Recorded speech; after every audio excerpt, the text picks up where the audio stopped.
June 19 വായനാ ദിനം. വായിച്ചു വളരുക, ചിന്തിച്ച് വിവേകം നേടുക എന്ന മുദ്രാവാക്യത്തിലൂടെ കേരളത്തിലെ മലയാളികളെ വായനയുടെ അത്ഭുത ലോകത്തേക്ക് കൈപിടിച്ചുയർത്തിയ ഒരു വലിയ മനുഷ്യന്റെ PN പണിക്കരുടെ ഓർമ്മ ദിനമാണ് ജൂൺ 19. പുസ്തകങ്ങൾ നമുക്ക് പുതിയ ലോകങ്ങൾ തുറന്നു തരുന്നു. അവ നമ്മുടെ ചിന്തകളെ സ്വാധീനിക്കുന്നു. വായന ഒരു നല്ല ശീലമാണ്.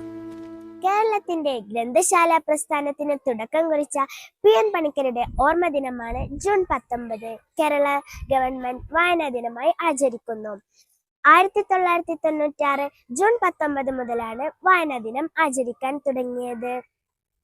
വായനയെക്കുറിച്ച് ഓർക്കുമ്പോൾ തന്നെ, വായനയുടെ പ്രസക്തി എന്താണ് എന്ന് ചിന്തിക്കുമ്പോൾ തന്നെ നമ്മുടെ മനസ്സിലേക്ക് ഓടിയെത്തുന്ന ഒരു കുഞ്ഞു കവിതയുണ്ട്.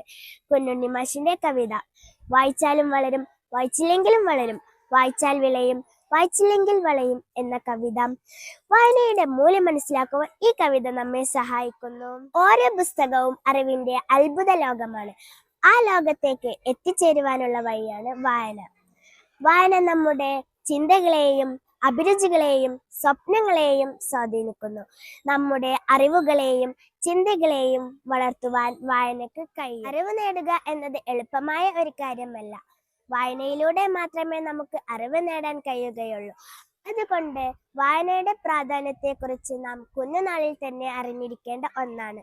വായനാശീലം അന്യമായി കൊണ്ടിരിക്കുന്ന പുതുതലമുറക്ക് വായനയുടെ പ്രാധാന്യത്തെക്കുറിച്ചുള്ള ഓർമ്മപ്പെടുത്തൽ കൂടിയാണ് ഓരോ വായനാ ദിനവും.